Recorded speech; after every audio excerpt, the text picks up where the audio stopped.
ਵਾਹਿਗੁਰੂ ਜੀ ਕਾ ਖਾਲਸਾ ਵਾਹਿਗੁਰੂ ਜੀ ਕੀ ਫਤਿਹ। ਮੈਂ ਤੁਹਾਡੀ ਹੋਸਟ ਨੀਲਮ ਕੌਰ ਤੇ ਮੈਂ ਟੀਵੀ 84 ਦੇ ਸਾਰੇ ਦਰਸ਼ਕਾਂ ਦਾ ਦਿਲੀ ਸਵਾਗਤ ਕਰਦੀ ਹਾਂ ਪ੍ਰੋਗਰਾਮ ਸੱਚੋ ਸੱਚ ਵਿੱਚ। ਰੋਜ਼ਾਨਾ ਦੀ ਤਰ੍ਹਾਂ ਤੁਹਾਡੇ ਤੇ ਸਾਡੇ ਹਰਮਨ ਪਿਆਰੇ ਡਾਕਟਰ ਅਮਰਜੀਤ ਸਿੰਘ ਮੇਰੇ ਨਾਲ ਬੈਠੇ ਹੋਏ ਨੇ। ਆਓ ਉਹਨਾਂ ਨਾਲ ਮਿਲ ਕੇ ਪ੍ਰੋਗਰਾਮ ਸ਼ੁਰੂ ਕਰਦੇ ਹਾਂ ਜੀ। ਡਾਕਟਰ ਸਾਹਿਬ, ਅੱਜ 17 ਅਪ੍ਰੈਲ 2014 4 ਵਿਸਾਖ ਨਾਨਕਸ਼ਾਹੀ ਸੰਮਤ 546 ਦਾ ਦਿਨ ਹੈ ਤੇ ਤੁਸੀਂ ਸਾਡੇ ਦਰਸ਼ਕਾਂ ਨਾਲ ਅੱਜ ਦਾ ਕੋਈ ਅਹਿਮ ਵਿਸ਼ਾ ਸਾਂਝਾ ਕਰਨਾ ਚਾਹੋਗੇ ਡਾਕਟਰ ਸਾਹਿਬ? ਦੇਖੋ, ਅੱਜ ਕੱਲ੍ਹ ਦੇ ਅਹਿਮ ਵਿਸ਼ਿਆਂ 'ਚ ਤਾਂ 2014 ਦੀਆਂ ਪਾਰਲੀਮਾਨੀ ਚੋਣਾਂ ਹੀ ਨੇ ਭਾਰਤ ਦੇ ਵਿੱਚ ਜੀ। ਉਸ ਬਾਰੇ ਉਹਨਾਂ ਦਾ ਜਿਹੜਾ 5ਵਾਂ ਚਰਨ ਹੈ ਜਾਂ ਜਿਸ ਨੂੰ ਫੇਜ਼ ਕਹਿੰਦੇ ਨੇ ਉਹ ਖ਼ਤਮ ਹੋ ਚੁੱਕਾ ਹੈ ਜੀ। ਲਗਭਗ 112 ਪਾਰਲੀਮਾਨੀ ਹਲਕਿਆਂ ਦੇ ਵਿੱਚ ਵੋਟਾਂ ਪਈਆਂ ਨੇ ਬੀਤੇ ਦਿਨ ਜੀ। ਔਰ ਕਾਫੀ ਹੈਵੀ ਵੋਟਿੰਗ ਹੋਈ ਹੈ 78-79%। ਜੀ।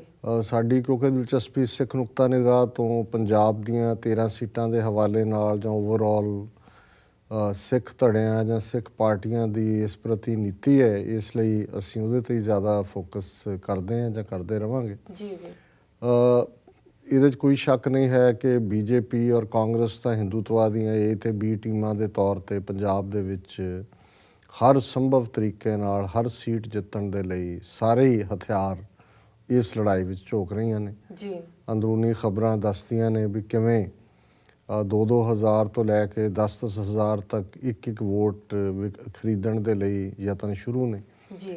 ਅਕਾਲੀ ਦਲ ਵੱਲੋਂ ਇਹ ਦੇਖਦੇ ਹਾਂ ਕਿ ਖਾਸ ਤੌਰ 'ਤੇ ਆਮ ਆਦਮੀ ਪਾਰਟੀ ਦੇ ਮੁਖੀ ਕੇਜਰੀਵਾਲ ਦੇ 3 ਰੋਜ਼ਾ ਪੰਜਾਬ ਦੌਰੇ ਤੋਂ ਬਾਅਦ ਉਹ ਕਾਫੀ ਅਕਾਲੀ ਔਰ ਬੀਜੇਪੀ ਕਾਫੀ ਸ਼ੇਕੀ ਹੈ ਕਿਉਂਕਿ ਕਾਫੀ ਅੱਛਾ ਹੁੰਗਾਰਾ ਮਿਲਿਆ।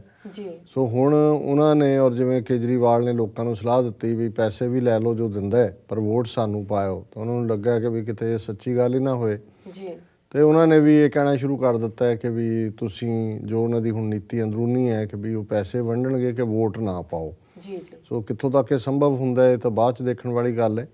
ਪਰ ਇਹਦੇ ਨਾਲ ਅਸੀਂ ਦੇਖਦੇ ਹਾਂ ਕਿ ਇਹ ਵੀ ਸਾਹਮਣੇ ਆਇਆ ਕਿ ਜਿਵੇਂ ਜਿਸ ਉਮੀਦਵਾਰ ਨੂੰ ਰੋਕਣ ਦਾ ਯਤਨ ਕੀਤਾ ਜਾਂਦਾ ਹੈ ਉਹਨਾਂ ਰੋਕਣ ਵਾਲਿਆਂ ਦੇ ਖਿਲਾਫ ਲੋਕ ਆ ਕੇ ਖਲੋ ਜਾਂਦੇ ਨੇ। ਸੋ ਇਹ ਵੀ ਇੱਕ ਰੁਝਾਨ ਜਿਹੜਾ ਹੈ, ਇਸ ਤੋਂ ਲੱਗਦਾ ਹੈ ਕਿ ਵੀ ਅਕਾਲੀ ਬੀਜੇਪੀ ਦੇ ਲਈ ਕੋਈ ਸੌਖੀ ਲਾਈਨ ਨਹੀਂ ਹੈ।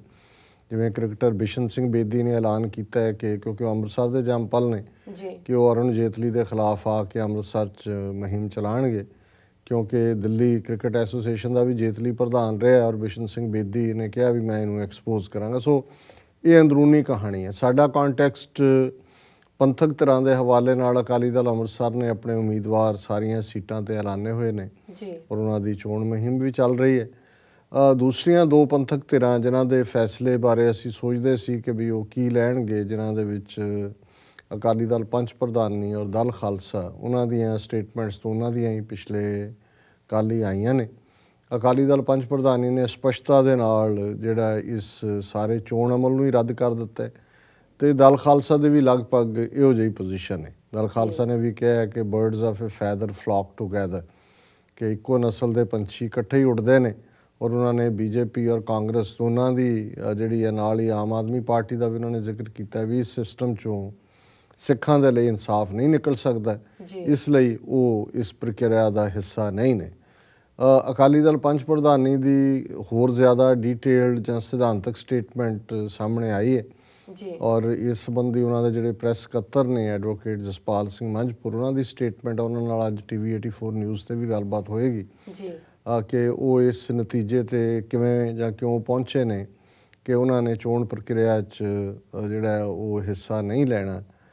ਲੇਕਿਨ ਕਿਉਂਕਿ ਉਹਨਾਂ ਦੀ ਬੜੀ ਸਿਧਾਂਤਕ ਸਟੇਟਮੈਂਟ ਹੈ, ਸੋ ਮੈਂ ਚਾਹਾਂਗਾ ਕਿ ਦਰਸ਼ਕਾਂ ਦੇ ਨਾਲ ਮੈਂ ਸਾਂਝਾ ਕਰਾਂ। ਹਾਲਾਂ ਅਸੀਂ ਕਿਸੇ ਵੀ ਇੱਕ ਵਿਊ ਪੁਆਇੰਟ ਨੂੰ ਐਂਡੋਰਸ ਨਹੀਂ ਕਰਦੇ।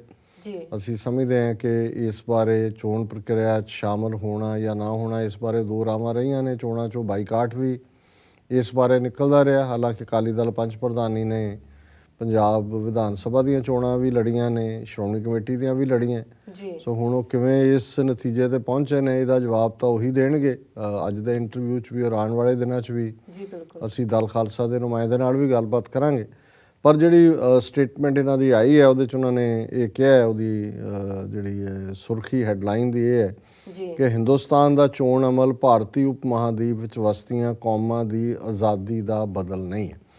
ਸੋ ਇੱਕ ਤਾਂ ਜ਼ਾਹਰ ਹੈ ਕਿ ਉਹਨਾਂ ਨੇ ਆਜ਼ਾਦੀ ਦੀ ਗੱਲ ਕੀਤੀ ਹੈ, ਪਰ ਨਾਲ ਹੀ ਉਹਨਾਂ ਨੇ ਕਿਹਾ ਕਿ ਵੀ ਇਹ ਜਿਹੜਾ ਚੋਣਾਂ ਹੈ ਇਸ ਨਾਲ ਆਜ਼ਾਦੀ ਨਹੀਂ ਨਿਕਲ ਸਕਦੀ। ਸੋ ਮੈਂ ਕੁਛ ਉਹਦੇ ਹਿੱਸੇ ਸਟੇਟਮੈਂਟ ਦੇ ਜਿਹੜੇ ਕਿ ਦਰਸ਼ਕਾਂ ਸਰੋਤਿਆਂ ਦੇ ਨੁਕਤਾ ਨਿਗਾਹ ਤੋਂ ਯੂਜ਼ਫੁਲ ਨੇ ਜੀ ਜਾਂ ਐਟਲੀਸਟ ਉਹਨਾਂ ਲਈ ਫੂਡ ਫॉर ਥਾਟ ਨੇ, ਉਹ ਮੈਂ ਦੁਹਰਾਵਾਂਗਾ। ਸੋ ਇਹ ਸਟੇਟਮੈਂਟ ਹੈ ਅਕਾਲੀ ਦਲ ਪੰਚ ਪ੍ਰਧਾਨੀ ਵੱਲੋਂ।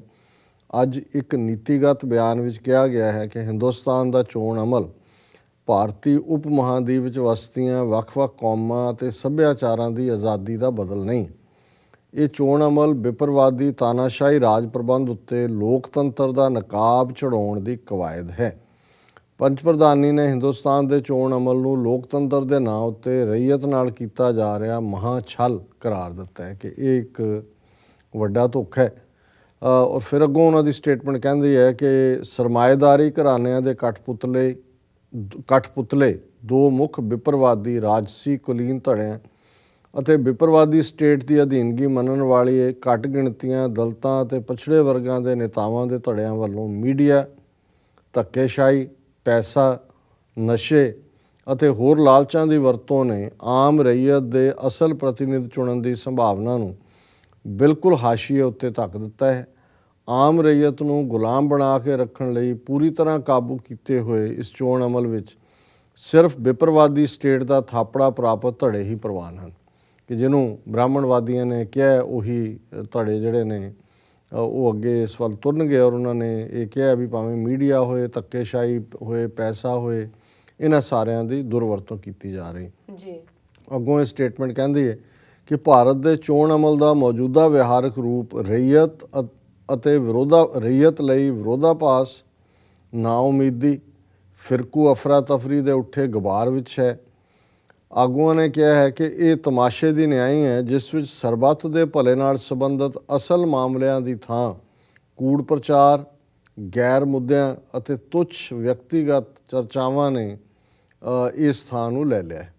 ਇਸ ਅਮਲ ਵਿੱਚੋਂ ਰੂਹਾਨੀਅਤ ਤੋਂ ਵਿਰਵੀ ਮਾਨਸਿਕ ਗੁਲਾਮੀ ਅਤੇ ਸਰੀਰਕ ਬਿਮਾਰੀਆਂ ਦੀ ਜਕੜ ਵਿੱਚ ਹੋਰ ਡੂੰਘੀ ਧੱਸਦੀ ਜਾ ਰਹੀ ਸੱਭਿਅਤਾ ਦੇ ਪੱਲੇ ਪਲੀਤ ਵਾਤਾਵਰਣ, ਗੁਰਬਤ, ਬੇਇਨਸਾਫੀ ਅਤੇ ਘੱਟ ਗਿਣਤੀਆਂ ਦੇ ਕਤਲੇਆਮ ਹੀ ਪਏ ਹਨ।